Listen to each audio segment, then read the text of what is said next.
우리 앞뒤 좌우에 계신 분들과 인사 나누시겠습니다. 샬롬. 잠깐 기도하시겠습니다. 아버지 하나님, 고맙고 감사합니다.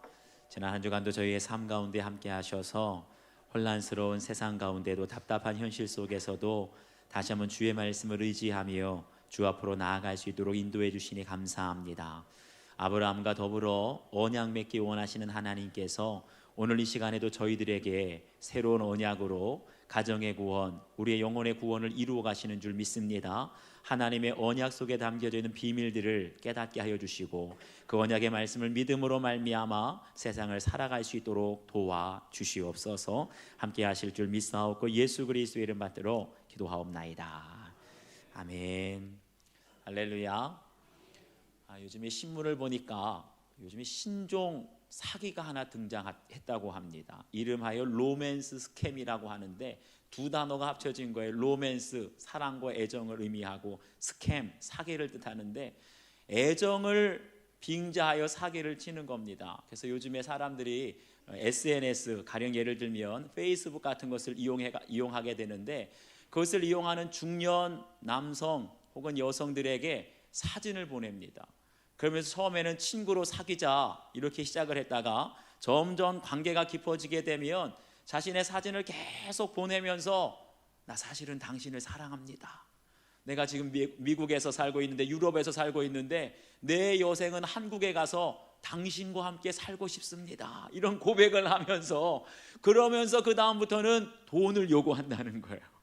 그럼 처음에는 작게는 수십만 원에서 수백만 원까지 돈을 요구하게 되는데 얼마 전에 강릉에 있는 40대 여성은 자기를 미국에 있는 선박 기술자라고 사칭한 사람에게 6천만 원을 송금했다가 이게 사기인 것이 들통이 났어요. 뿐만 아니라 우리나라만 그런 것이 아니라 몇 년 전에 홍콩에 있는 여자 사업가는 4년간 이 로맨스 스캠에 당해가지고 260억, 놀라지도 않으시네요. 이런 정신 나간 사람이 있어 260억을 그렇게 보냈다고, 사기를 당했다고 합니다. 그런데 사기를 치는 이 사기꾼들의 특징은 뭐냐 하면 사랑을 대가로 해서 자꾸만 뭔가를 요구한다는 거예요. 돈을 요구한다는 거예요. 그런데 여러분 성경을 보세요. 하나님께서는 우리를 사랑하시지만 아무것도 요구하지 않으시는 줄 믿습니다. 구원을 위해서 우리가 할 수 있는 건 아무것도 없어요. 예수님께서 십자가에서 모든 것 다 이루어 주시고 구원을 위해서 우리가 할 수 있는 것은 한 가지, 예수님 믿는 것밖에 없어요. 오늘 말씀을 보면 하나님께서 아브라함과 언약을 세우시는데 아브라함에게 요구하는 것이 없습니다. 언약을 시작하는 것, 언약을 이루어가는 것, 모든 책임은 하나님께서 홀로 감당하시겠다. 그러면 하나님께서 우리와 맺으시는 그 언약이 무엇일까? 오늘 말씀 아브라함과 더불어 언약을 세워라는 제목으로 우리 함께 은혜를 나누겠습니다. 첫 번째는 하나님께서 우리를 이끌어내신 목적을 분명히 아셔야 합니다. 우리 7절 말씀을 함께 읽겠습니다. 7절 시작. 또 그에게 이르시되 나는 이 땅을 내게 주어 소유를 삼게 하려고 너를 갈대아인의 우르에서 이끌어낸 여호와니라. 아멘. 여기 보니까 하나님께서 아브라함에게 자신을 소개하시기를 나는 이 땅을 내게 주려고 너를 갈대아인의 우르에서 이끌어낸 여호와니라 라고 말씀하세요. 하나님은 어떤 분이십니까? 하나님은 다시 말하면 아브라함을 갈대아 우르에서 이끌어냈는데 그 목적이 무엇이냐? 이 땅을 내게 주려고, 그 우상 숭배의 제약이 가득한 땅에서 아브라함을 불러내고 이끌어내셨다는 거예요. 우리가 교회를 가리켜서 헬라어로 에클레시아라고 합니다. 그런데 이 에클레시아라고 하는 말은 두 단어가 합쳐진 건데 에크, 무엇으로부터, 그 다음에 클레시아, 칼레오, 부르다라는 뜻이에요. 그래서 에클레시아라는 말은 무슨 말이냐면 어디로부터 불러낸 사람들의 모임이라는 거예요. 우리를 어디에서 불러내셨습니까? 이 죄악이 가득한 세상에서 살아가는 저희들을 예수 그리스도를 구주로 고백하는 구원의 공동체, 생명의 공동체로 부르시고자 우리를 이끌어내신 공동체가 바로 교회인 줄 믿습니다. 사랑하는 여러분, 그런데 하나님께서 왜 우리를 구원의 공동체 교회로 이끌어내셨을까요? 이 땅을 주시려고, 이 땅을 저와 여러분에게 주시려고 교회 공동체로 부르신 줄 믿습니다. 그런데 성경을 보세요. 성경을 보게 되면 아브라함이 단 한 번도 하나님께 땅을 달라고 구한 적이 없어요. 아브라함은 입만 열면 아들 하나만 주십시오. 그렇게 자식을 구했는데 하나님께서도 그걸 잘 알고 계셨어요. 그런데 아들로 먼저 주시지 않고 하나님께서 이 땅을 내게 주리라. 왜 하나님께서 이 땅을 주리라 하셨을까요? 창세기 1장과 2장을 보게 되면 하나님께서 천지를 창조하신 과정이 아주 자세히 기록되어 있습니다. 그런데 천지를 창조하시는데 하나님께서 사람을 첫째 날 가장 먼저 창조하신 것이 아닙니다. 먼저 하늘의 해달별을 창조하시고 그 다음에 바다의 생물과 육지의 식물들과 생물들을 다 창조하신 후에 맨 마지막에 인간을 지으셨다는 거예요. 왜 그러셨을까요? 만약에 첫째 날 사람을 지으셨다면 그 사람은 굶어 죽었을 겁니다. 이 땅에 먹을 것이 아무것도 없는 거예요. 하나님께서 사람을 지으시기 전에 먼저 해달별을 지으시고 바다의 생물들과 육지의 식물들과 동식물들을 다 창조하신 후에 우리 인간을 지으셨다는 건 무엇을 말합니까? 사람이 살아갈 수 있는 최적의 환경을 마련하신 후에, 우리가 먹고 살 수 있는 환경을 만드신 후에 사람을 지으셨다는 거예요. 아브라함도 마찬가지입니다. 아브라함은 당장 아들 하나, 자식이 아쉬웠지만 하나님이 보시는 건 아들 하나가 중요한 게 아니에요. 더 먼 미래에 아브라함의 몸을 통해서 수많은 믿음의 후사들이 이 땅에 태어나게 될 때 그들이 마음껏 먹고 농사 지을 수 있는 땅을 예비하신 거예요. 그들이 집을 짓고 성을 지을 수 있는 넉넉한 땅을 우리에게 약속하신 줄 믿습니다. 그런데 그 땅, 하나님께서 약속하신 땅이 어떤 땅이냐? 신명기 8장 9절을 보면 그곳은 네가 먹을 것에 모자람이 없고 네게 아무 부족함이 없는 땅이라 라고 말씀하셨어요. 지금도 이스라엘을 가면 그 땅에 정말 과일들이 얼마나 맛있는지 몰라요. 특별히 포도 같은 경우에는요, 이스라엘에서 나오는 포도는 세계적으로 당도가 가장 높은 맛있는 과일로 소문이 나 있습니다. 뿐만 아니라 이스라엘 땅 아래에는요, 우라늄, 앞으로 미래에 굉장히 중요한 자원으로 쓰여지게 될 거예요. 그 자원이 가장 많이 매장되어 있는 것이 이스라엘이라고 합니다. 뿐만 아니라 이스라엘에 가게 되면 사해라고 하는 섬이 있는데 바다지요. 사해라고 하는 바다가 있는데 거기에서 나오는 그 소금으로 만든 화장품은요, 우리 피부병을 고치는데 아주 효과가 특효가 있다고 합니다. 그 중에서도 특별히 시크릿이라고 하는 화장품이 있는데 이것이 이스라엘에서 나오는 세계적인 화장품이라는 거예요. 아는 사람은 아십니다. 그래서 지금도 세계적인 부자들은 1년에 한두 차례씩 치료를 목적으로 이 사해바다 근처에 있는 호텔에서 묵으면서 치료를 한다는 거예요. 땅에 나는 과일이나 땅 속에 감춰져 있는 매장되어 있는 지하자원이나 모든 것들이 모자람이 없고 부족함이 없고 하나님을 찬양하는 아름다운 땅을 이스라엘에게 주시겠다는 거예요. 그런데 여러분 보세요. 여러분에게도 하나님이 주시겠다 약속하신 그 땅이 있으십니까? 제가 오늘 말씀을 묵상하다 보니까 하나님께서 아브라함에게 주신 것처럼 부족한 종에게도 이 땅을 내게 주려고 너를 이끌어냈다 하신 그 땅이 있는 줄 믿습니다. 그 땅이 어떤 땅인 줄 아세요? 바로 이곳 목감 땅. 우리가 예배하고 우리가 생활하는 이 목감 땅을 하나님께서 주시기 위해서 우리를 불러내셨다는 거예요. 제가 사실은 우리 교회 부임하기 전에 목감을 우연히 지나간 적이 있었어요. 그때는 알지 못하고 왔었어요. 그런데 목감 땅을 와보니까 아마 10년도 됐을 거예요. 아마 사방에 막 논이 있고 밭이 있고 비닐하우스가 많이 있었습니다. 그리고 보니까 막 배밭도 있고 과수원들도 있었어요. 그런데 지나가다 보니까 작은 동네 마을이 있는데 솔직히 말해가지고 그때 제가 무슨 생각을 했냐면 어머 이런 데도 사람들이 사는 마을이 있네 그러면서 지나갔었어요. 그런 목감으로 제가 목회를 하러 간다 그러니까 주위에 있는 사람들이 걱정을 합니다. 목사님 거기 가서 무슨 목회를 하시려고 가냐고. 그런데 그렇게 저를 걱정하고 염려하던 사람들이 지금은 다 부러워하고 있어요. 목감에 이렇게 큰 신도시가 들어올 줄 누가 알았겠습니까? 그런데 목감 신도시만 있는 게 아니잖아요. 저기 가게 되면 장현 장곡지구가 들어오고 은계지구가 들어오고 그리고 뿐만 아니라 수년 내에 광명시흥 테크노밸리가 들어오게 될 거예요.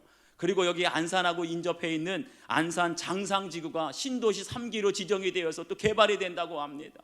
여러분 앞으로 목감 신도시가 어떻게 변화될지 아무도 모르는 거예요. 다만 분명한 것은 하나님께서 장차 이 땅 사방으로 몰려들 수많은 사람들을 구원하시기 위하여 호흡을 방 같은 이 땅에 우리 수인중앙교회를 세워주신 줄 믿습니다.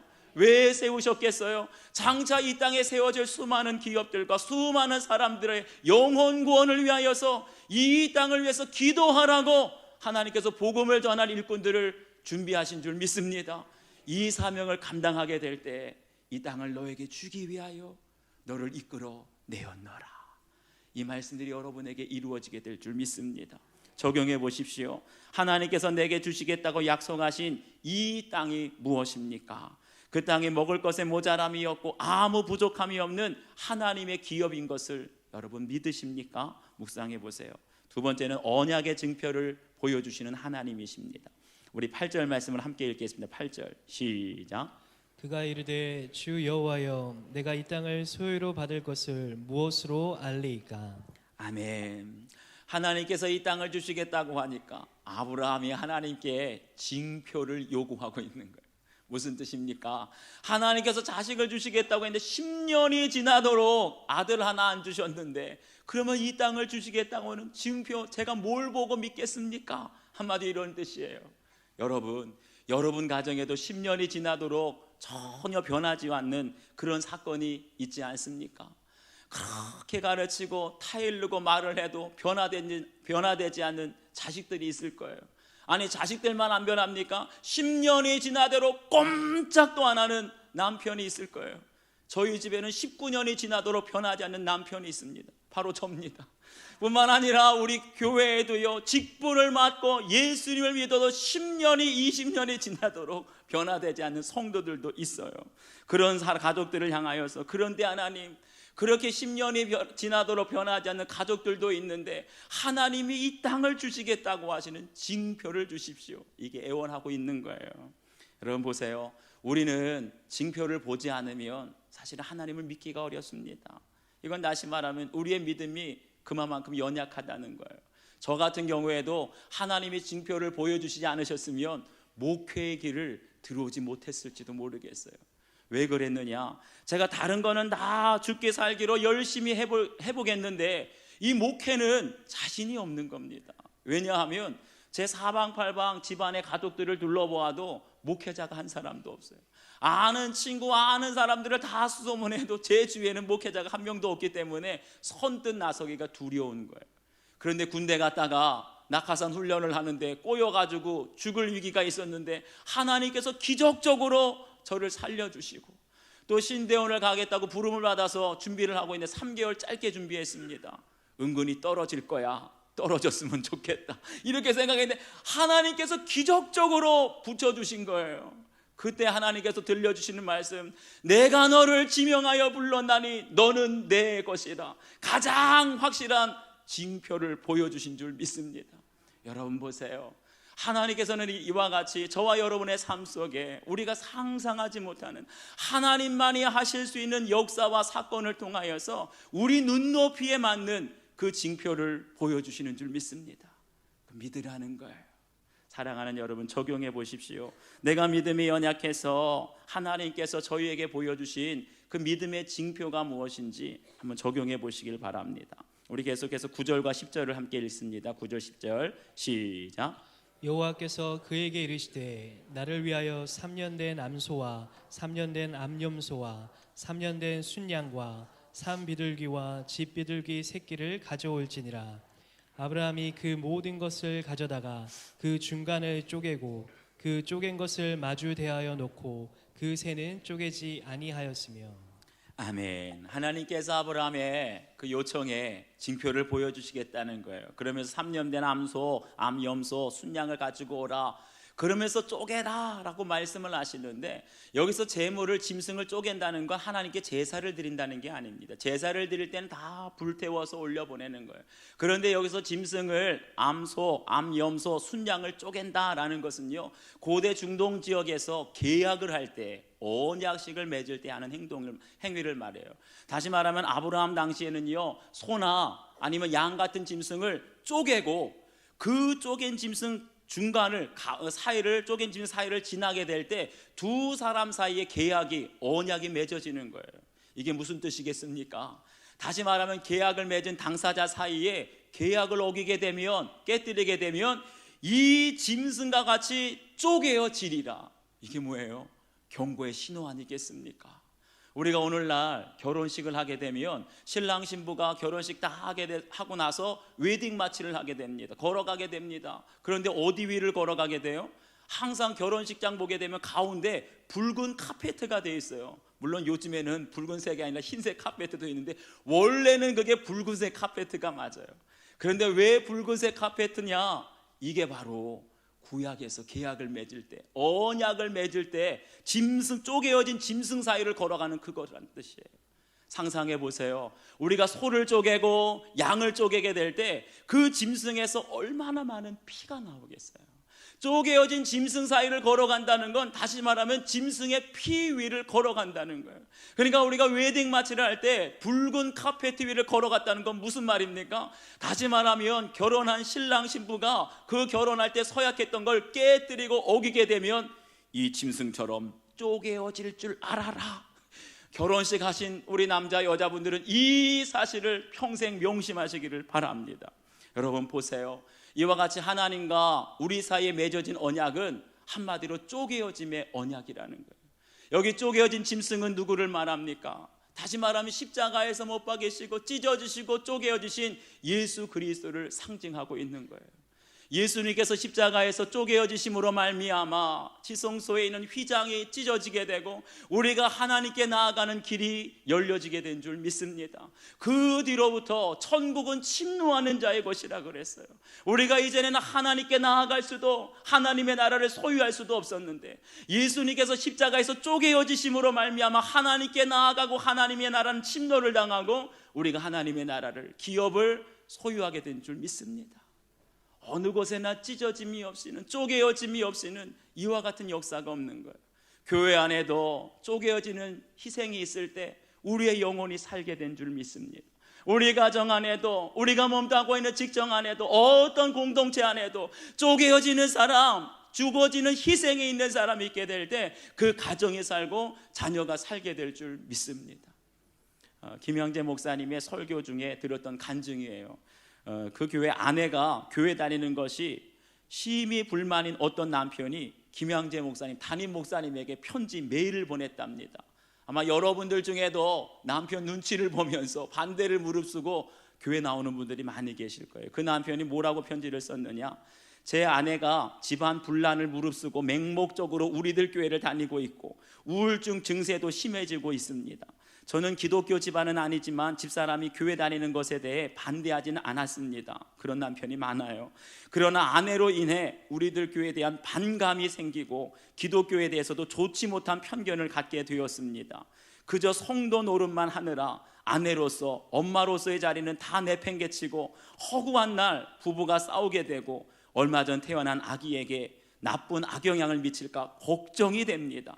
아이가 아파도 등에 들쳐업고 교회다, 구역예배다 하면서 다닙니다. 저는 아이가 우선입니다. 정말이지 이혼까지 고려 중입니다. 목사님께 도움을 요청합니다. 혹시나 여러분들 남편 중에도 이런 분들이 계시지 않습니까? 대책이 없는 거예요.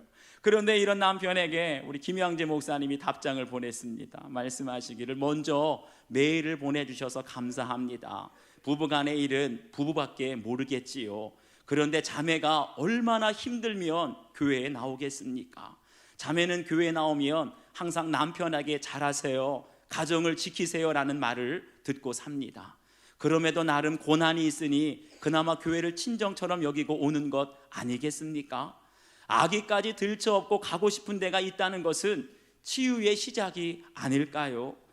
교회조차 없다면 우울증으로 힘들어하는 그 자매가 많이 아플 것입니다. 자매가 남편의 뜻을 따라 교회 안 나가는 것이 맞다고 생각할지 모르지만 그러면 자매는 더 이상 살 수가 없습니다. 자매가 바람을 피우는 것도 아니고 죄를 지은 것도 아닌데 사랑하는 마음으로 바라봐 주세요. 불쌍히 여겨주시고 부인을 믿으세요. 남편에게 이렇게 편지를 썼답니다. 당장이라도 교회로 쳐들어올 것 같고 당장이라도 이혼할 것 같았는데 이 편지를 받고 잠잠해졌다고 합니다. 사랑하는 여러분, 우리가 다 아무 문제 없이 평안하게 신앙생활하는 것 같은데 사실은 말할 수 없는 핍박과 말할 수 없는 고난 중에 마음고생하면서 이 시간 예배 자리에 나온 성도님들, 특별히 여자 성도님들 계실 겁니다. 사랑하는 여러분, 우리 가정이 살기 위해서는, 하나님께서 약속하신 가정이라고 하는 그 땅을 얻기 위해서는 누군가는 쪼개지는, 핍박 속에서 쪼개지고 죽어지는 그 희생이 있게 될 때 가정이 살게 되고, 믿지 않는 남편이 구원받게 되고, 하나님이 약속하신 땅을 얻게 될 줄 믿습니다. 여러분 한번 적용해 보세요. 하나님이 약속하신 땅을 소유하기 위해서 내가 쪼개어져야 할 사건은 무엇인지 각자 묵상해 보시길 바랍니다. 마지막 세 번째는 우리의 연약함을 대신 담당하시는 하나님이십니다. 우리 12절 말씀을 함께 읽겠습니다. 12절 시작. 해질 때에 아브라함에게 깊은 잠이 임하고 큰 흑암과 두려움이 그에게 임하였더니. 아멘. 여기 보니까 해질 무렵에 아브라함에게 깊은 잠이 임했다라고 말합니다. 깊은 잠이 임했다는 것은 다시 말하면 정신을 차리지 못할 정도로 정말 골아 떨어졌다는 거예요. 그런데 잠이 임했다, 이 말은요, 아브라함이 원해서 아브라함 의지대로 잠든 것이 아니라 하나님께서 아브라함이 정신을 차리지 못하고 골아 떨어질 정도로 그렇게 잠들게 하셨다는 거예요. 창세기 2장을 보면 하나님이 하와를 창조하시기 위해서 아담을 깊은 잠에 들게 하십니다. 그의 갈빗대를 뽑아서 하와를 지워야 되기 때문에 의식이 있으면 안 돼요. 깊은 잠에 들게 했다. 그때도 이 말씀이 쓰였어요. 그런데 한마디로 이 말은 뭐냐 하면 아브라함이 스스로 아무것도 할 수 없는 그런 상태로 만들었다는 겁니다. 왜 그러셨을까? 이유가 있습니다. 우리 17절 말씀을 이어서 읽겠습니다. 17절 시작. 해가 져서 어두울 때에 연기나는 화로가 보이며 타는 횃불이 쪼갠 고기 사이로 지나더라. 아멘. 이렇게 아브라함이 해질 무렵에 깊은 잠에 아무것도 할 수 없는 그러한 상태에 있을 때 타는 횃불이 쪼갠 고기 사이로 지나갔다라고 말합니다. 여기서 타는 횃불은 다시 말하면 하나님의 임재를 상징합니다. 하나님께서는 출애굽을 할 때도 항상 횃불로, 타는 불로 이스라엘 백성들 가운데 임하셨어요. 그런데 이 타는 횃불이 쪼개어진 고기 사이로 지나갔다라는 건 누가 지나갔다는 거예요? 하나님께서 지나가셨다는 겁니다. 그런데 조금만 생각하면 이상하지 않습니까? 분명히 그 당시에 계약이 성사되기 위해서, 언약이 성사되기 위해서는 계약의 당사자인 하나님과 아브라함이 같이 그 쪼갠 짐승 사이에 지나가야 돼요. 그런데 계약을 맺어야 되는 결정적인 순간에 하나님께서 아브라함을 깊은 잠에 들게 하시고 아무것도 못하게 하신 거예요. 그리고 누구만요? 하나님만 홀로 지나가셨다는 거예요. 이게 과연 무슨 뜻일까요? 여러분, 우리 인간이 어떤 존재입니까? 하루에도 수십 번, 수백 번 거짓말하는 사람이에요.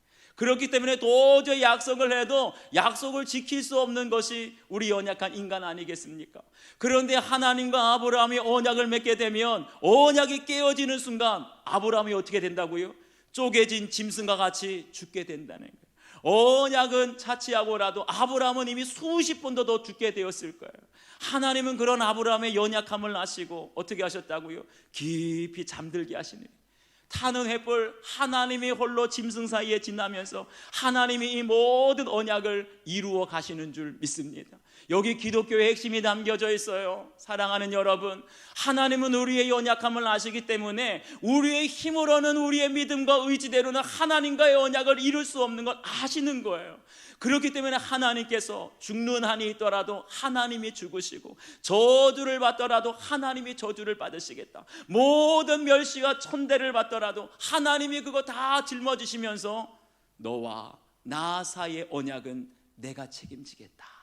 할렐루야. 바로 이것이 기독교예요. 바로 이것이 연약한 자를 채울하시는 하나님의 방법인 줄 믿습니다. 내 힘으로는 아무것도 할 수 없을 때, 그럴 때 하나님께서 우리를 깊이 잠들게 하시고 하나님의 구원을 이루어 가시고 하나님의 언약을 이루기 위해서 지금도 역사하시고 일하고 계시는 줄 믿습니다. 저희가 큐티인으로 큐티를 하고 있는데 거기에 나오는 간증입니다. 뇌성마비 장애가 있는 오빠를 돌보며 우울증으로 힘들어하는 그 어머니 밑에서 아주 불안정한 어린 시절을 보낸 자매의 묵상 간증이에요.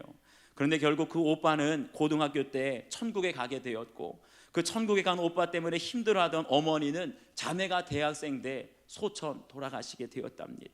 결국 아버지와 자매 단둘이 지냈는데 아버지는 새벽 근무를 하셨기 때문에 부녀지간에 얼굴을 마주대할 할 시간이 없었다 그래요. 하루에 12시간을 일하시느라 식사도 제때 챙겨 드시지 못하시고 자주 몸이 아프시다 하시는데 하루는 아버지께서 체하신 것처럼 굉장히 고통스러워 하시면서 직장도 출근하지 못할 정도로 누우셨다는 거예요. 그런데 한밤중에 아버지의 기침 소리를 듣고 이 자매가 깨서 달려가 보니까 글쎄 아버지가 심장마비로 의식을 잃고 계셨답니다. 긴급하게 구급차를 불러서 응급실에서 스텐트 시술에 들어갔는데 모든 시술을 마친 의사 선생님이 말하기를 시술은 잘 되었지만 심정지가 6번이나 와서 의식이 돌아오지 않을 수도 있다, 이런 말을 듣게 된 거예요. 하루아침에 아버지께서 돌아가실 수도 있고 의식이 깨어나지 않는 식물인간이 될 수 있는 이런 상황 속에서 이 자매가 할 수 있는 일은 아무것도 없었다 그래요. 근데 그때에서야 비로소 내가 아버지의 영혼 구원에 너무나 무심하고 무관심했다는 것이 깨닫게 되었고 아버지의 영혼 구원을 위해서 하나님께 눈물로 울부짖었다고 합니다. 가정은 항상 듣기를 가정은 구원을 위해서 하나님께서 묶어주신 그런 공동체라고 배웠는데 지금까지 내 세상적인 즐거움과 쾌락만을 위해서 살아가고 아버지의 영혼 구원을 한 번도 기도하지 못했던 것이 그때서야 회개가 되기 시작했어요. 그리고 교회 중보기도팀에 부탁을 합니다. 중보를 요청하니까 교회 성도들이 밤낮으로 찾아와서 그 자매와 함께 기도의 손을 붙들어 주었다고 합니다. 그리고 수술한 다음 날 아버지는 기적처럼 의식이 돌아왔고 회복 속도도 빨라서 수술한 지 4일 만에 퇴원을 했다고 해요. 이 사건을 통해서 늘 직장일 때문에 바쁘다고 핑계대면서 교회 나오지 못했던 아버지께서 예수님을 믿고 구원받게 되었고 또 아버지와 이 자매와의 관계도 회복되었다고 합니다. 사랑하는 여러분, 하나님은 이와 같이 내가 아무것도 할 수 없는 그 순간에도 내 영혼 구원을 위해 우리 가족의 구원을 위해 하나님이 홀로 일하고 계시는 줄 믿습니다. 혹시나 여러분 가정에 구원받지 못한 부모님이 계십니까? 구원받지 못한 믿지 않는 남편이나 자녀들이 있습니까? 오늘 밤을 넘기지 마시고 복음을 꼭 전하시기를 바랍니다. 오늘 밤 사이에 무슨 일이 일어날지 우리는 아무도 알 수가 없어요. 너무 늦어지게 되면 후회할 수도 있습니다. 어쩌면 우리 부모는, 내 남편은, 우리 자식은 내 힘으로는 도저히 전도할 수가 없다. 그럴지라도 하나님께 기도하세요. 나는 아무것도 할 수 없지만 타는 횃불이 홀로 쪼개어진 짐승 사이를 지나가는 것처럼 하나님께서 저와 여러분의 가정의 구원, 가족들의 영혼 구원을 위해서 홀로 일하시고 그 약속을 이루어 가실 줄 믿습니다. 여러분 한번 적용해 보세요.